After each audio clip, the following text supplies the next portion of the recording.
All right, so what am I doing down here in the creek with the electric line? I am just risking it all, as usual. No. In a previous video, I worked on our mobile chicken coop, what I call the phone booth coop. And that's the one that fell on me, for those of you keeping score. Yes, I still have the boo-boos from that. But one of you guys watching, a guy that usually comments on a lot, appreciate his input, his name's Arnold. And Arnold, I'm sorry, I'm going to slaughter your last name, so I'm not even going to try it. But Arnold suggested, since he's watched the channel, he knows that we have tons and tons of old abandoned gas line on the property. And he said, for your hitch assembly, instead of using square stock or trying to do something again in wood, why not use a ton of your gas line that you've got? And I thought, yeah, that's a pretty good idea. I only have about 10 or 11 linear miles of gas line on this property, it seems like. So I've got some to spare. I'm actually right outside the workshop just over the hill. That's why I have an electric cord that'll reach. I'm going to take my 4-inch grinder and I'm just going to cut out a section here. Looks like I got a coupler there, so I'm going to cut before that coupler. And trying to find a straight piece. Again, there's a lot of bends everywhere. Maybe another coupler there. So we'll have to look around, see if we can find a piece that's straight enough to use. And that will suffice for a hitch receiver. So we'll get in here. And I do have, several of you have suggested watching me use my table saw without my safety glasses. I do have my safety glasses on. Now if I could just remember to put them over my eyes when I actually run the grinder, that's the trick. And also don't want the electric cord to drop in the water. Could end up recording something else. Hopefully there's no drip left in this.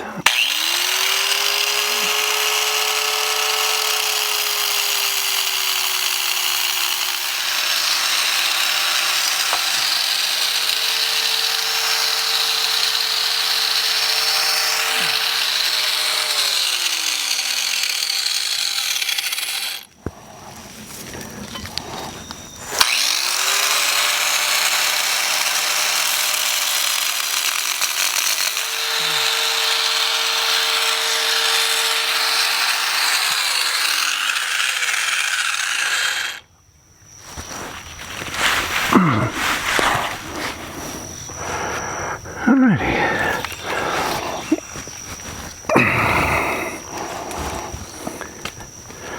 Didn't need to record all that.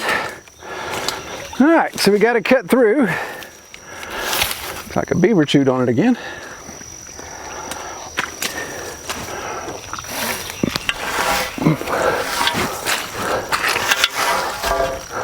Of course. 15 couplers on it. Touch the electric fence with it and get an excitement out of that.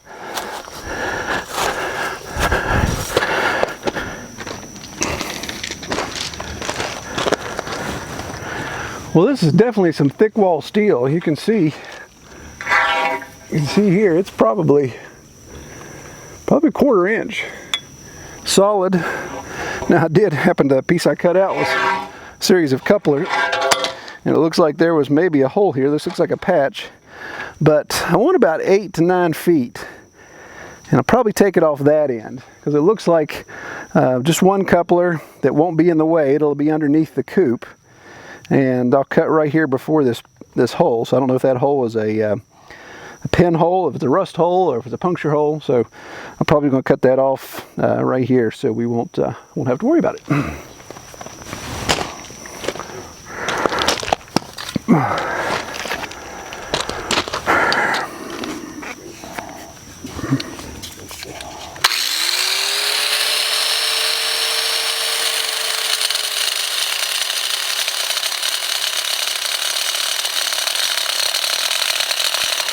Okay, we've got a new trailer hitch in place now, utilizing the gas pipe.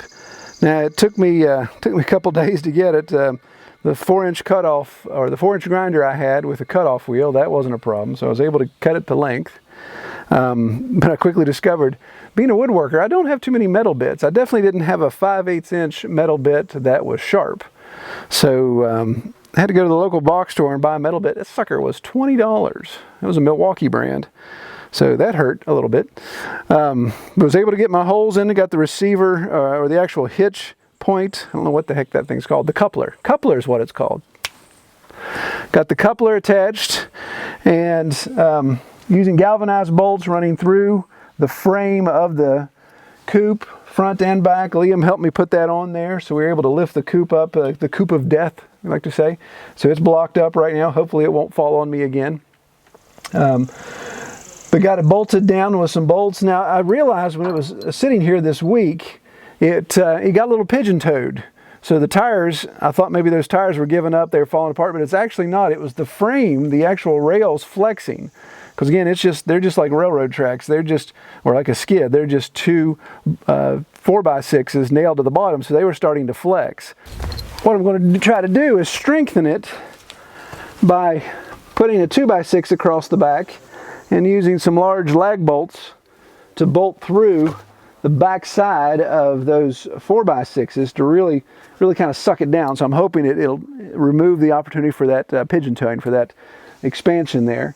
And we'll see if that'll hold it in place.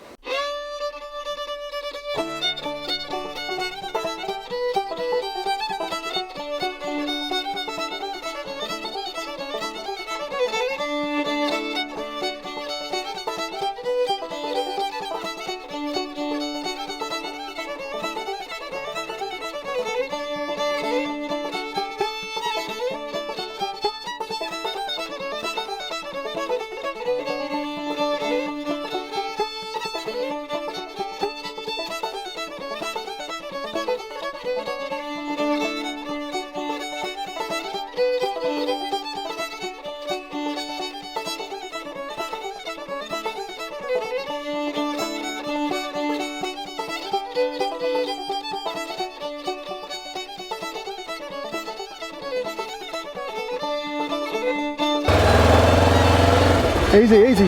Now straighten the wheel up. And come back just about a foot. A little bit more. Whoa, whoa, whoa. That's too good. All right, pull forward. Way up. Stop.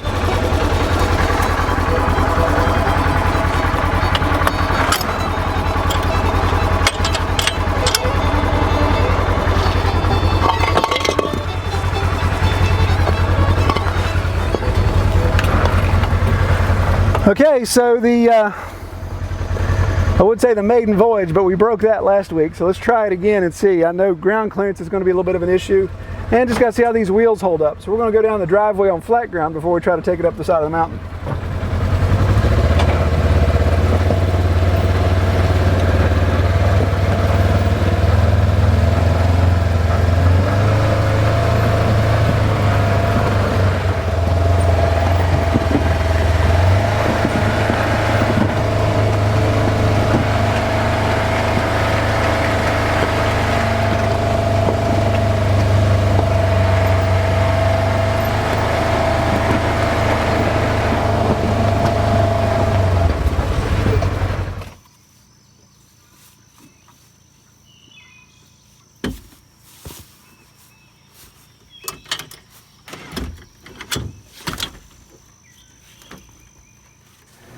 Okay, so we got the coop in place, so it made it up the driveway. Definitely a little bit of a gangster lean to those wheels.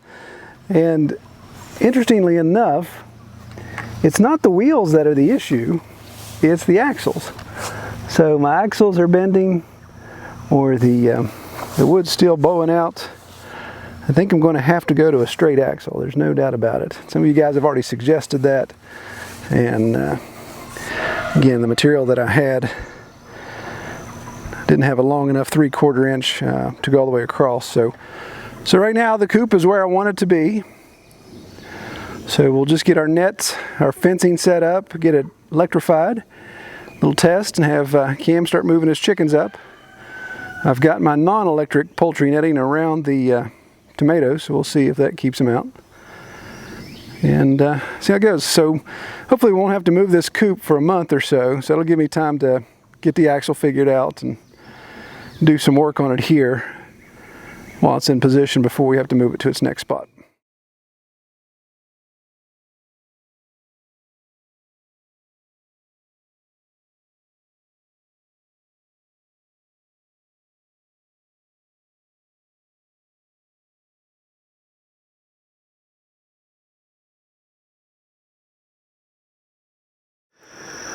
So we got Cameron's chickens moved up here, and I'm trying to get them acclimated to the new setup and the new coop.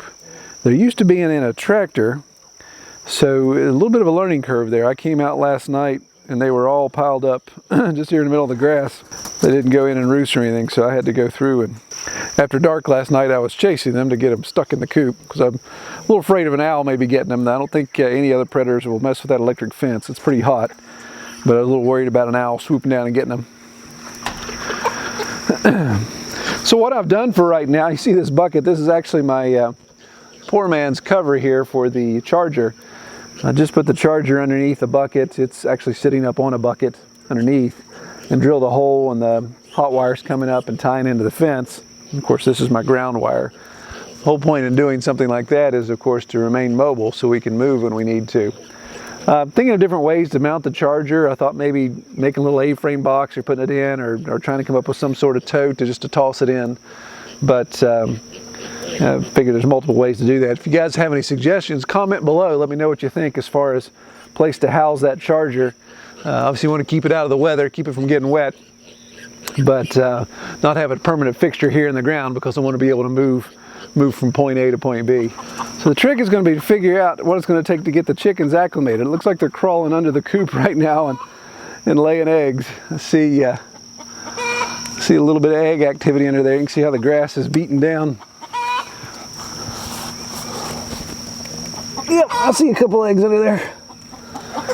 So these bird brains are going to have to figure out. I have a feeling it's going to be a couple days of me, a couple nights of me coming out and moving them around. They have found their feeder. I've left the people door open here so they can access it, but I don't think there's any eggs. Negative. So we'll have to put some hay in there and get them going. They're still a little aggravated. I was tossing them around last night trying to get them in here. One had laid an egg over here this morning. Laid it in the tall grass. So for the bellwether, I simply just made a quick makeshift gig here. This post has been here forever. This is from our original garden. So it was just hanging out here. So just screwed a little crossbar here to hang the bellwether on, and obviously the bucket over here. So we'll just dump water into that. That's why I really like these bellwethers. They're so easy to move around. It's just a bucket with a hose and somewhere to hang. Bucket's got to be higher than the bellwether. Other than that, you can do anything with it. So I think that'll work out well. So far the poultry netting, this non-electrified fiberglass poultry netting's kept them out. We'll have to see if they decide at some point to get froggy and get up here on the side of the coop and jump over into the tomatoes. But last night when I was chasing them around all over the place, they would run into it and just bounce back off of it. So they're not getting into it yet. But when we decide to put stuff in the hugel bed, then I'll have to fence that off as well. I'll just straighten this out. But I'm really curious to see how long I can leave them on this patch of grass. There's 14 chickens. It doesn't like the camera. 14 chickens, and I'm not, we'll see how long it takes before they really wear all this grass down and make it to where it's, nasty or unsightly to be in. And then we'll have to move them. The thing I got to watch is as soon as I move them away, then I remove my, deer fencing here that's going to keep the deer from out of the garden. So we'll have to see what we can do strategically to move them to another spot, but still have a section of fence that comes around and protects the tomatoes from the deer. Well, I'll keep doing update videos as we get more things figured out, as we figure out our wheel situation there, get a new axle in, see how long it takes them to eat the grass down when we move. And then you'll see how this electric poultry netting works out. I haven't used it before, but the one thing I have noticed is it works best when you don't do a hard corner. You can't do a 90 degree unless you buy some of the additional stakes to help shore it up, because it definitely wants to sag. So if you try to keep everything, arching, or maybe just do a circle instead of trying to do a square, in my mind everything should be square. I don't know why, but as I discovered afterwards, if I kind of do just an arching on everything, then it keeps the netting taut and keeps it from grounding out on the ground there. So I'll keep updating on that, and we'll let you know how it works out. Well, if you like this video, give it a thumbs up. If you haven't subscribed yet, be sure to subscribe below. We do a new video 3 times a week, Monday, Wednesday, and Friday at 4:30 p.m. Eastern. Be sure to check out our website, redtoolhouse.com. All right, take care, everybody.